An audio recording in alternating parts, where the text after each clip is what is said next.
for part 3 of Allotment Diaries. Hello, I'm Rachel from I Planted That, and I'm here to bring you tips on growing your own veg and also to take a look behind the scenes of what goes on an allotment. It's really felt that things are coming to the end this season. I brought in the last of the winter squash.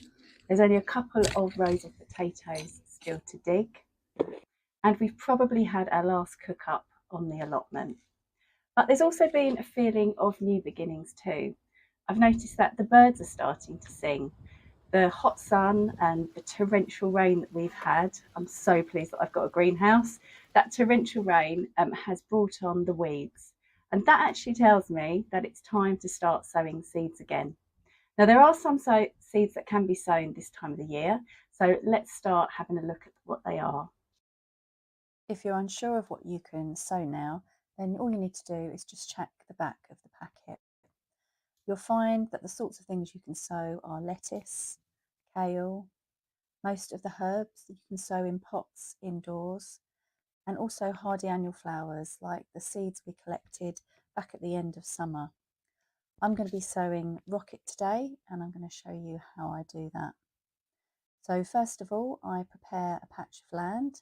Just make sure that there's no weeds and make sure it's of a good tilth. So that just means a nice fine soil for the seeds to get down. I'm not too fussed about straight rows on my allotment, but I just find that tying a piece of string between two sticks gives me a good guide. I then use a hand trowel or a hand fork just to make a shallow drill along the string, and a drill is just a line in the soil. I never sow directly from the packet, but rather I put the seeds into my hand and then sprinkle them evenly along the row that I've just made. There's a lovely saying in the gardening world to sow 3 seeds at once. One for the birds, one for Mother Nature, and one for you.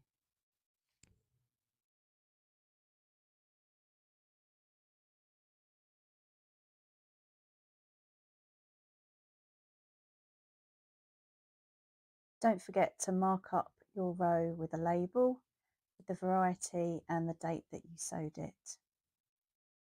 Then lightly cover the seeds over and give them a water. It's not a good idea to leave bare soil over winter because the rain can wash away the nutrients. So if I'm not sowing anything, then I'll be covering the ground with compost. And this is my rather messy compost area. It's a mix of vegetation that I've taken from the allotment, and also I've got bins for kitchen waste and annual weeds. There is nothing glamorous about the compost, but it is important because I can use all of this for mulch over the winter. And you can see that I need to turn these bins because all the dry matter has slipped to the front, leaving all the good stuff at the back and really hard to get to.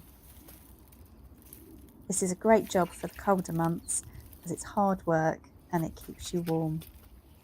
I've also been planning my crops for next year, and I've put in a very important potato order. So I always take 3 potato varieties. I'll go for a first early, a main, and also a salad potato. Now, I buy my potatoes from the allotment shop because they have a great variety, and also they're a lot cheaper than buying them from your nurseries or sort of your big homeware and garden stores. So this is what they give me, and it's got all the list of the potato varieties, the prices, the types, what they're good for, and also notes. So this year I'm going to go with Rocket as my first early. I've had this one before. It's a brilliant high yield first early, really early. And when I get them, I put them into my greenhouse, just a few of them, so that I can have really early new potatoes.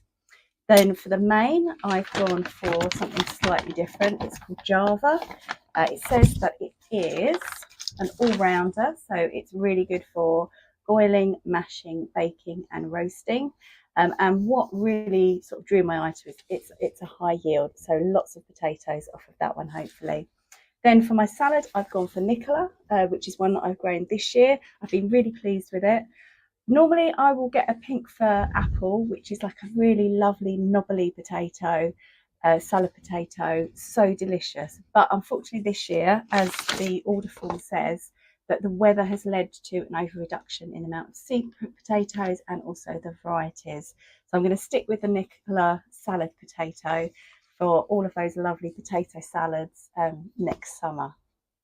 So I took the order forms and my money to the allotment shop, which is run by volunteers and opens every Sunday 10 to 12.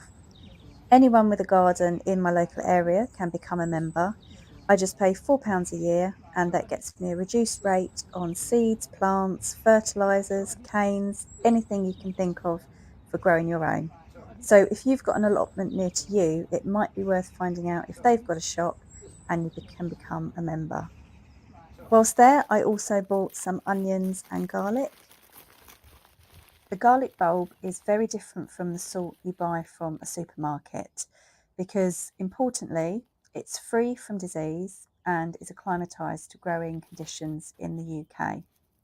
The onions are a special overwintering variety called Red Baron, and now is the perfect time to plant them.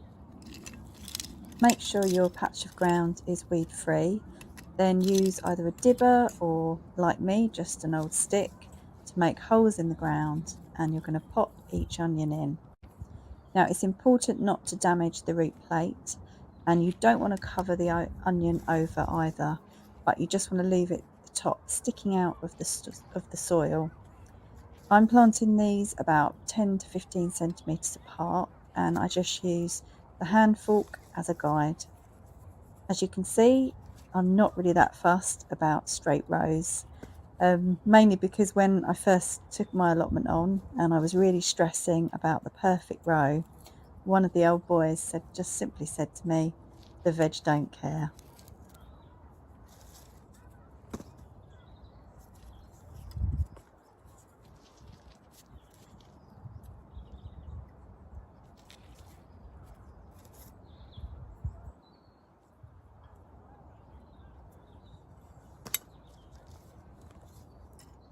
I'm planting my garlic next to the onions, and I just need to remove the papery skin from around the bulb and then split it into individual cloves.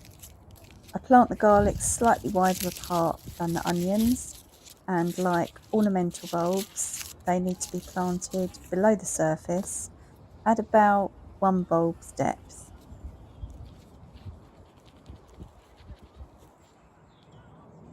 Now I haven't been able to grow garlic or onions or any of the allium family for a few years now because I had a fungus that was attacking them and they just rotted in the ground. But I've left it for a few years, and I've been assured by other allotment holders that by doing this, the fungus should now be out of my allotment and I should have perfect onions and garlic for next year. To stop any curious birds or foxes from digging up the onions, I'm going to cover them over with a net, just pegging it down at the corners, and this will make sure that they all stay put. And while we're on the subject of onions, or alliums as the family is known, I just wanted to show you how my leeks are getting on. They're looking quite healthy at the moment. There's no rust on them. All they just need is a really good weed.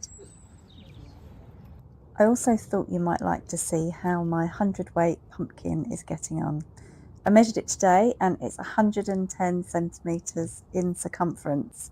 I've removed the lead shoots now, and I'm still feeding it to make sure that the plant puts all of its energy into making the fruit get bigger and bigger. So from the sublime to the ridiculous. Remember my melon from the last episode? Well, it's still here hanging on in the greenhouse. I'm not sure it's grown at all. And just to show you the size comparison, here is a bottle top. I don't know that I'm going to have the heart to eat it.